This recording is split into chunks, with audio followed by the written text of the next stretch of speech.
Sool. Sool. Sool. Did you guys stretch a little bit?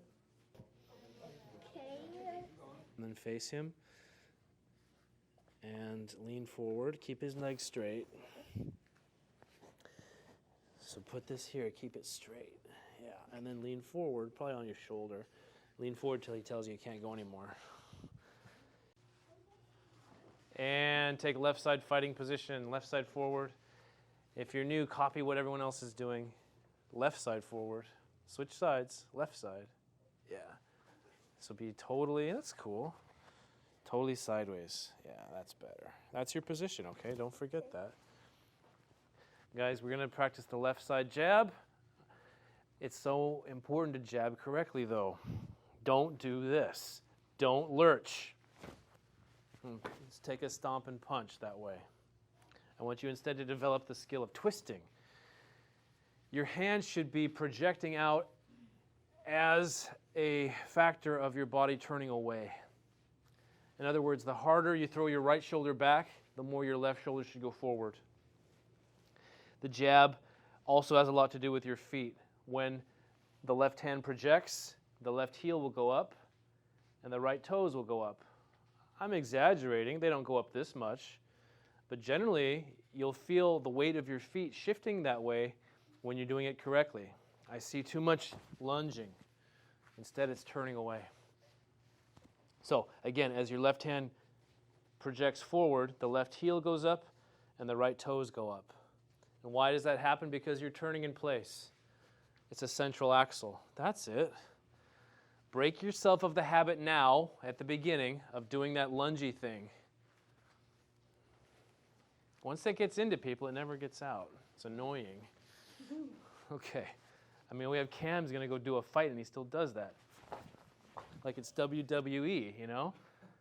So anyway, turn away to send the hand out. Okay? Right. And unite your whole body as you do it. It's less about your tricep extension and more about your hip twisting. Okay? So, I'm going to call a number. As soon as I sound that number out, send that hand out and bring it back as fast as you can. Think about bringing your hand back twice as fast as you send it out. If you think about it coming back twice as fast as you send it out, it'll be faster because it'll make a whiplash effect. Okay, Kyle, remember, left side forward. So turn your feet sideways. That's it. All right, ready. 1. Speed now. Remember, the impulse comes from your waist, not your shoulders or fists. 2. Twist the whole body. 3. 4. Good, Adam. 5. Good, Derek. 6. Whole body. The right shoulder goes back. 7. 8. More pull back with the shoulder. 9. 10. 11. 12. Your whole central core is going to twist fast. 13. 14. 15. Okay. When you throw the second hand, the cross, your right foot goes up, your right heel goes up. And the right hand projects, and you're going to have the left hand protecting your face.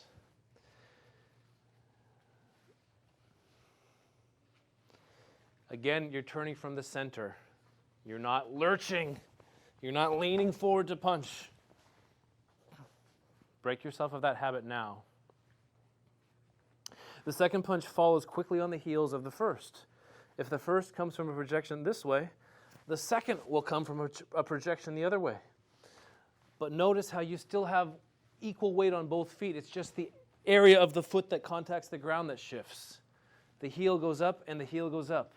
The heel goes up and the heel goes up. But still, I'm situated centrally. In fact, I have a little crouch to me. Put a little crouch into your punch because that connects you with the ground and it helps you have the ground to drive against, to project. I saw a reel the other day. Somebody was punching and he had pretty good shoulder strength, but he was leaning like this and his foot was off the ground. That's incorrect. crouch and drive. Crouch and drive. And come back and turn in place. And again, do not lurch forward. That's it. This is what I want you to do. Throw the jab, crouch. Oh, look how my foot goes out a little bit. My foot has to go out because to throw the right cross, you have to be square. I know our rule is you want to keep your body sideways to present yourself from presenting your abdomen forward. But you have to break that rule to throw the cross. You have to be square for at least the brief moment of the punch because you need to turn your body and project the right side. So it's automatic that you're going to show your belly for a brief instant. But then you come back. So you're going to project and come back. 1, 2, and back. 1, 2, and back. 1, 2, and back. 1, 2, and back. Don't forget the back part. But look how the feet do all that work. All right? Now this is your time to do it. I'll count the number. You guys do it. Ready? 1, 2, 3. More crouch. 4, 5, 6, 7. More crouch. 8, 9, 10, 11, 12, 13, 14, 15, 16, 17, 18, 19, 20. All right, we use the left hand first because the left hand is closest to the opponent and it has the shortest distance to travel to score that necessary first hit. You may be more inclined to throw the right hand first because it feels stronger for you and it feels like it's going to hit harder. But the problem with it is that it takes too long to get there and it's a big tell. So in almost all the martial arts, the jab, the left hand always goes first because it has the highest chance of hitting because it's the closest. It also serves a purpose for us. It measures. It helps us gauge the distance and space. It also helps for us to test how the other person reacts, see what their nerves are like, to see how they handle the idea of being punched, to see the way they move. Another thing it can do is, at least temporarily, put an obstruction in their eyes so that they can't quite see you, even if you don't hit them with it. Just sending this toward their face creates some type of obstruction in their field of view. And it can make it easier to send the second punch their way. So the left hand doesn't even have to hit. It just has to be there to set things up. A lot of our attacks that we use, especially from the right side, they have a lot of power. Right leg roundhouse kick, spin kick, axe kick, all these, even just the right hand punch. They all have power because they come from the right side, because the right side's in the back, has more runway to accelerate, to deliver, to build up and deliver power. And again, like I'm saying, it's too easy to see it coming, so you almost never start with the right side, no matter how powerful it is. But even a simple jab, prefaced before any of those attacks, make them more likely to hit. We talk about that spin kick. Yeah, spin kick's powerful, but it's a big setup. And all the while I'm doing that, Scott's got an early heads up about what I'm about to do. But even with just a jab, it's not the greatest combo, but a jab to a spin kick, even just the jab, sets it up to where he's not as likely to see my spin kick coming. A simple jab. So it's very important to deliver that and to deliver it well. Let's talk about other left side attacks that can serve the purpose of a jab. It's not often used, but the left leg can be as fast as the left hand, and it can serve all those purposes that I just mentioned, which is to say measuring, which is to say setting up other secondary and more powerful attacks, and even blinding and surprising your opponent. Just like the way the jab required a torsion, a sudden torquing of the body to fling out the hand and bring it back, so does the left leg kick. Can the left leg kick generate power the same way? Let's break down the mechanics. First thing I'm going to do is lift my knee. The knee comes up straight. Once the knee is in place, it has to stay there.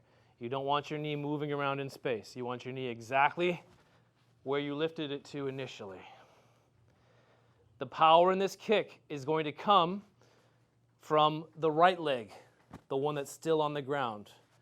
If you look at where my foot is touching, I'm going to rapidly turn my right heel 90 degrees so that it points exactly the same direction my knee is. When that happens, you see my knee go horizontal. But ideally, my knee is in the same place.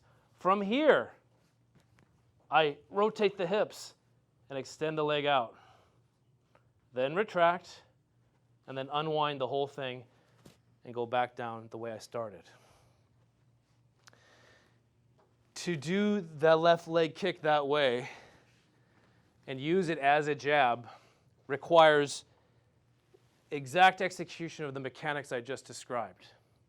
Otherwise, you have to rely on a leg shift to bring it back so that you're kicking from the back in order to give your leg the acceleration to have any power. You can still generate power, but you have to make up for it by lifting and then rotating the waist very quickly. So it's a very tight, very surprising, rapid acceleration. Again, the only other way to emulate that would be to switch legs, but the problem with that is you can see it coming. So we want to start from a sideways position without showing our belly at all. We want to lift the knee, rotate, extend, retract, and bring it back down. Okay? It's a left leg jab. And it starts from a protected position, and it ends in a protected position. So you try that yourself on my count. Ready? Fighting position. Yes, sir. Lift the knee, rotate the heel, extend the leg, retract the leg, and put it back down in place. Ready? 1. Yep. Good. 2. Yep. Let's work on the mechanics, everybody. Up, rotate, back, down. So don't blend it to where it just becomes this. It's got to have that hip whip. So when you turn the heel, and it's the same time as you extend the leg.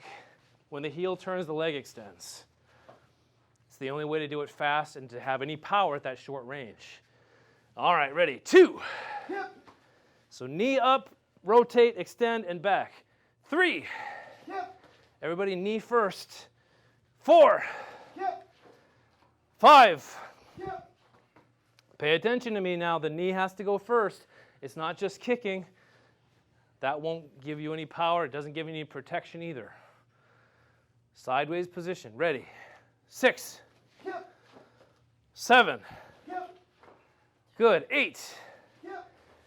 Break it down. Up, rotate, extend, retract, and down. 9. Yep. Toes out. 10. Yep. Knee first. 11. Yep. 12. 13, 14, 15. Okay, good. Everybody take a partner. Okay, I talked about how the left leg can serve as having all the utility that a left hand has. So the left leg can serve as a jab. The best time to do that is at the beginning, and maybe even at the same time as your opponent is using the left hand as a jab, you can use the left leg as a jab.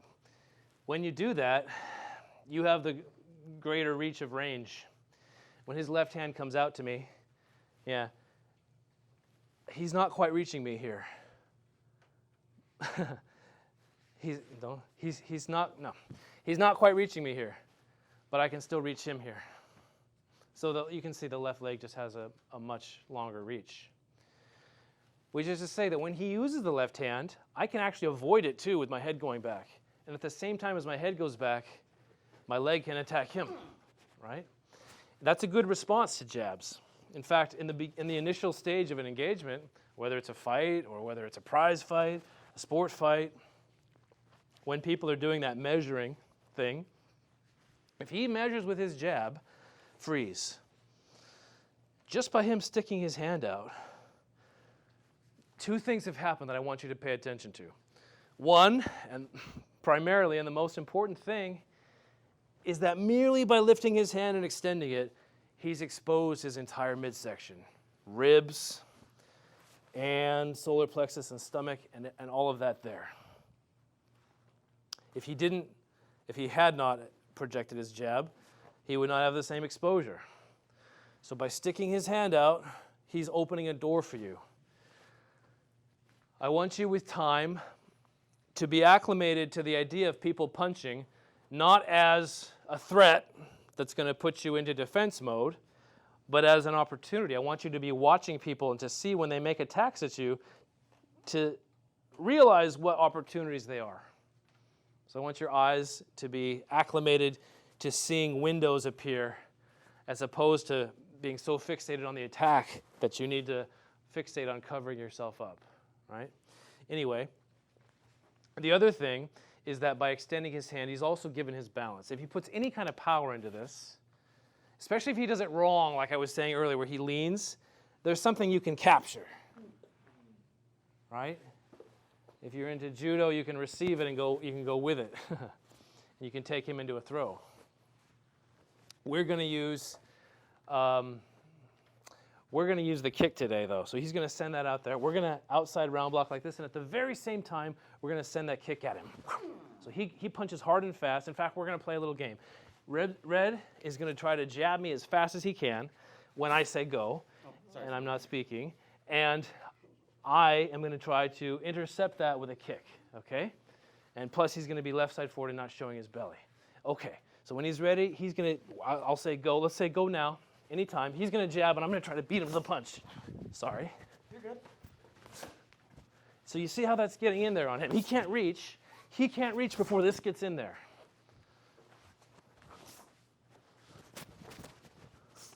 Right?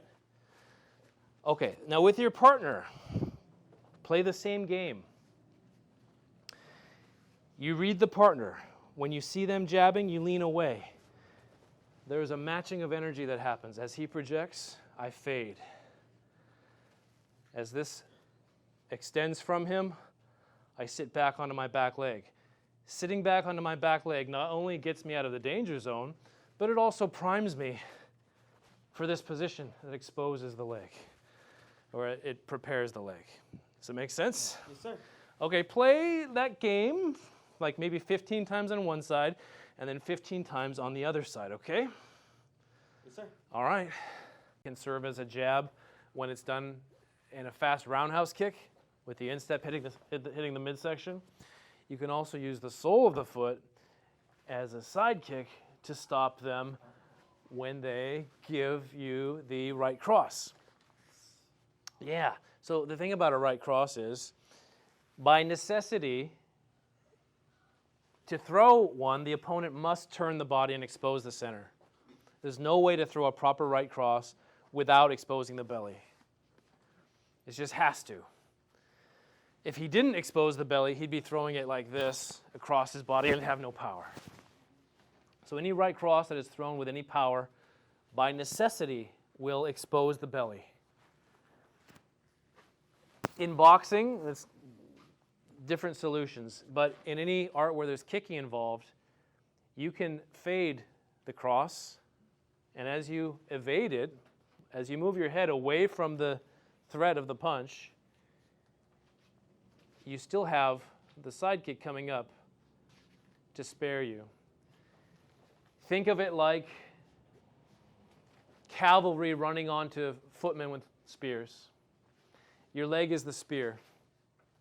When he attacks, he's running onto your spear. And of course, your leg is going to be longer than his cross is. So at the same moment that I'm moving my head to safety, the sidekick extends. And it's pretty easy to get it in there. Now, the trick is to do that at the same time as the cross comes. Because if you do it after the cross comes, he'll have his defense back in place. But for the moment that this hand is coming out, you have an opportunity to fit this inside. Now, if you move your head away from it, which is natural, if you see a guy punching, you're going to move your head away. Let the foot come up at the same time as your head goes back. This is a fundamental skill. When he throws it, retreat and back. Okay? Even if he throws a jab cross, and then he throws it. So let's do it, and he's going to throw it. He's going to try to throw that pretty fast. Now, I'm still going to have my hand up to kind of ward, but by and large, I want to have the kick hit at the same time that he sends out the punch. The second. the second punch. I want this to intercept him at the same time as he throws the second punch.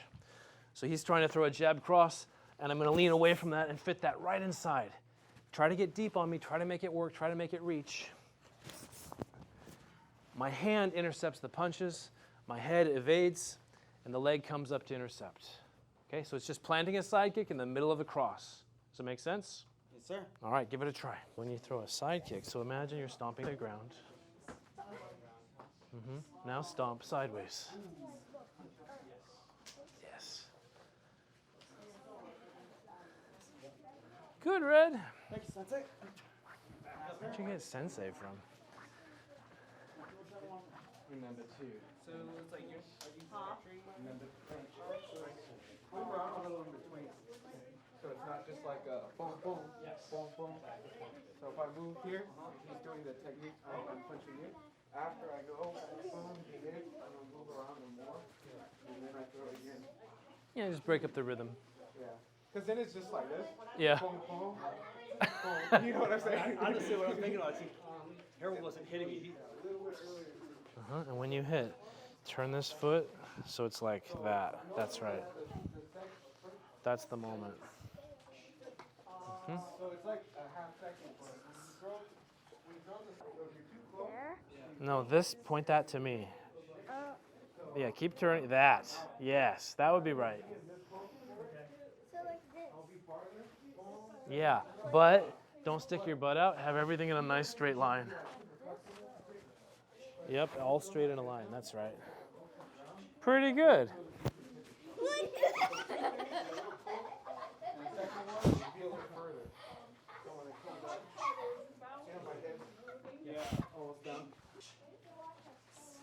Good, Scott. Wow. Wow. Scott Atkins. That's Scott Adkins. Wake up. If he's punching, I'm like already off balance. Because I'm moving and blocking. Yeah. So I'm moving, he moves. If he moves closer, I can move out. And then I can block and hit. I don't want to be like, yeah. When I'm fighting somebody, fighting position. Yes, sir. I just showed you about how you can use your sidekick as a planted lance that somebody can run themselves onto. The moment they turn themselves square to throw any type of right side attack, they're presenting their abdomen to you and they're making themselves a target, right? If I'm the attacker and I have a mind that somebody can use their kicks in that way, which is to say that if I try to approach them, if I try to make any kind of attack, but especially a right hand attack, that they can just expose a sidekick to me. So if I throw this right cross, just like the last drill, if I came at him with a cross and he used this sidekick to stop me on the way in, I would naturally want to deter that sidekick before I approached him, right? But how can I do that? There's two ways that I can do that. One, I can wait for him to kick. And I can do that by baiting him. I can subtly present a target. The more subtle, the better. The more I can get him to take the bait, the better. Until he kicks. And then once he does do that kick, I can sweep him out of the way and come in. Or, if I don't want to wait, if I want to be the aggressor, then I can check his kick before he launches it. And this is the same theory as like a military bombing runways of the enemy. They don't have to shoot the planes out of the sky. All they have to do is bomb the runways. If they bomb the runways, the planes can't take off. So it's a very viable strategy. What I'm going to do is I'm going to bomb his runway so that he can't take the kick off. He can't launch his kicks to have an air defense against my entry. When I do that, all I need to do is check his leg. I just need to hold it and check on the way in. It's better that I do that if I'm planning to come in on him than it is for me to kick his leg. I could send a fast sidekick to blast his knee or something. But that's not the most desirable thing to do, because the problem with it is it's over too fast. I kick the leg, I'm back, and it's done. On the other hand, if I'm planning to come in and get him, by holding my leg up here and not kicking, just holding it in place, it stops whatever leg he wanted to throw at me, long enough for me to get in close to where now I can hit and strike. So if I wanted to use hands on him, and he was a kicker, if I came in on him straight, just with the cross, or even just with a combo, he'd stop me with a kick. Oh! But if I plan ahead and stop him on the way in, then I can account for him and therefore provide cover for my entry. Make sense? So what you're going to practice is, opponent is going to try to kick you on the way in. Your goal is to land a jab and a cross. Your opponent is going to plant a side kick on you as you come and try to do that. Ugh. So what you're going to do, he's still going to try the same side kick, but you're going to try to preempt it. So the same thing, go ahead, try the same thing, but I'm going to check it, and then come in with the 1-2. Make sense? Yes, sir. All right, give it a try.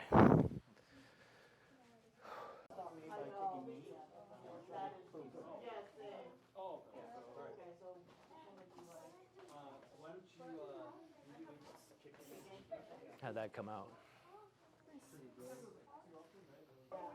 Right, it slides a lot. That's why you have to time it where right when you see this lift off, he's straight. So you're gonna his leg bend. Because if he throws the right hand,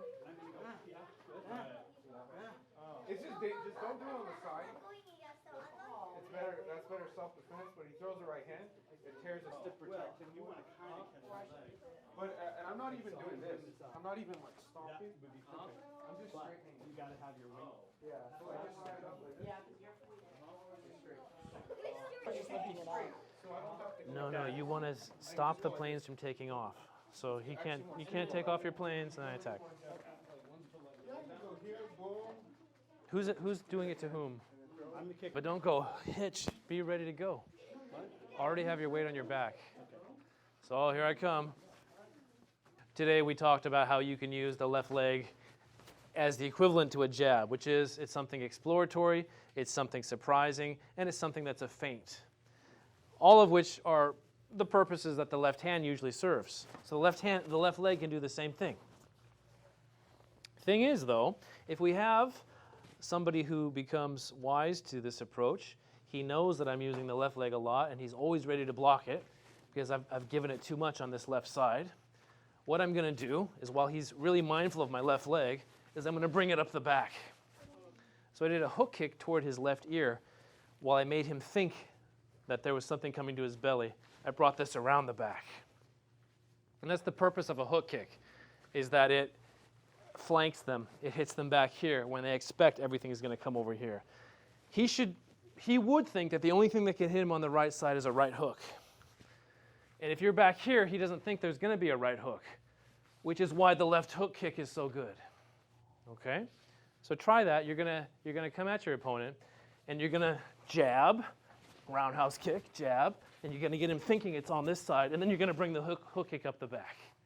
Okay? Practice it just a little bit.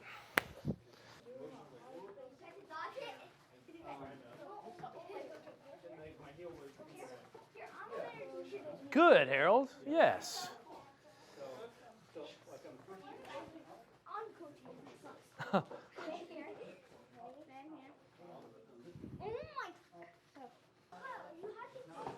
That's good. I don't usually address you by your first name when I'm talking to him on the phone. I'll be like, Master, every time. On the hard side, pretty much everything we're doing right now is the hard side. And the hard side has a lot of strategy to it. There's a lot of thought given to placement of the feet, angle of attack high, attack low, attack left, attack right, mislead, use combinations. It's all part of the bag for the hard side. On the soft side, though, as you know, it's a lot of grappling techniques, and it's hard to find the right time to use them in live sparring. When you grapple, there's obviously more opportunity. When you clinch, there's obviously more opportunity for that.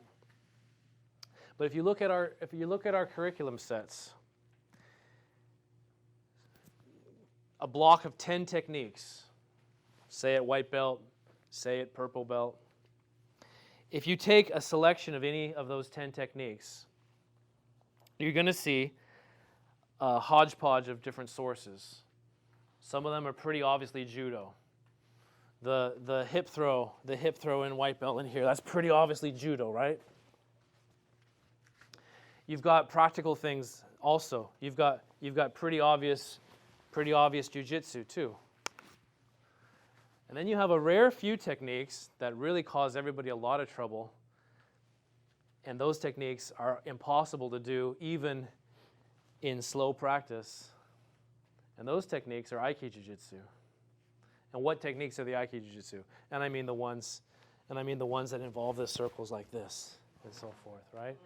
Or the ones that involve, the counterbalancing and follow through and all this.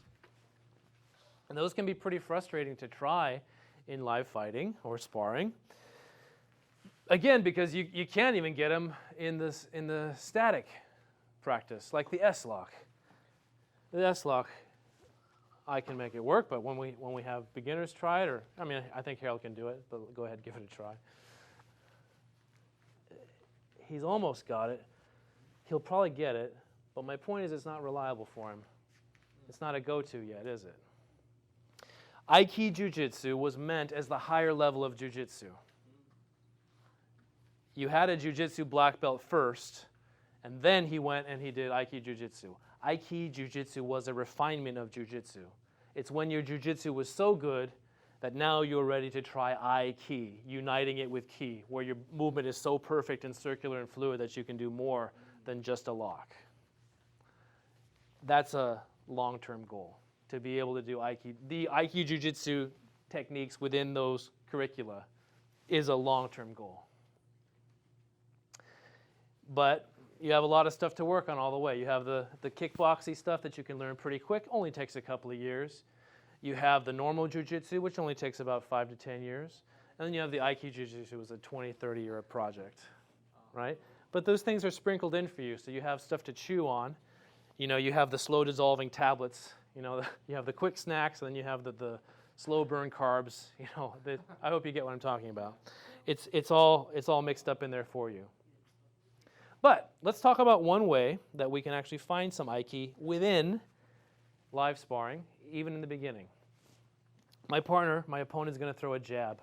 When he throws a jab, I'm going to lean away. At some point, I may curl over and hook this way. So, I always tell you that when you use the outside round block, you have to have your weight on the back so that you can turn up and over.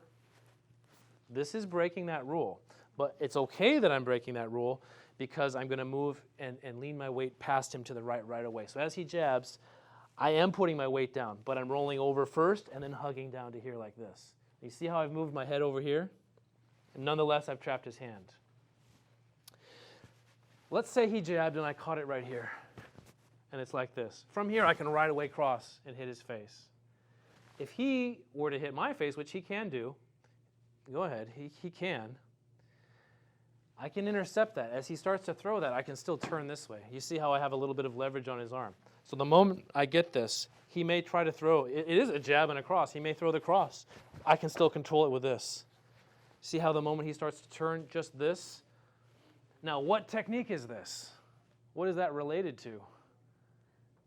Yeah, it's just the white belt Sonmoksu. Of course, you learned it this way.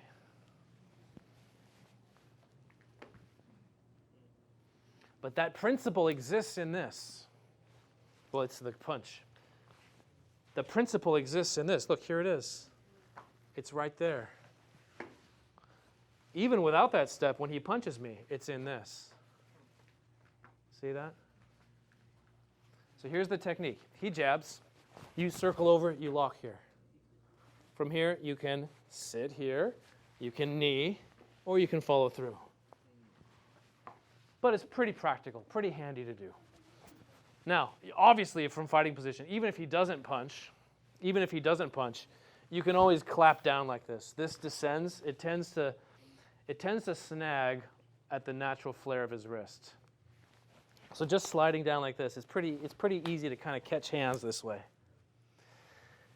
And you don't have to zoom in and zero in on it and then catch it right like that. That'd be pretty impossible. But if you just trace the contour of his shoulder and down, it's naturally going to catch here.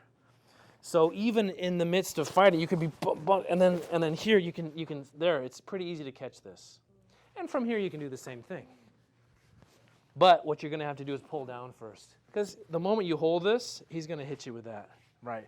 So he tries to go there, pull it down. Every time he tries to punch, pull it down, and then do it. All right? Anyway, what you're going to practice, he's going to jab. You're going to catch this on the outside and put this over here. Or catch it on the outside and hit. The moment he tries to hit you, turn with it. Turn with it. Make sense? All right, try.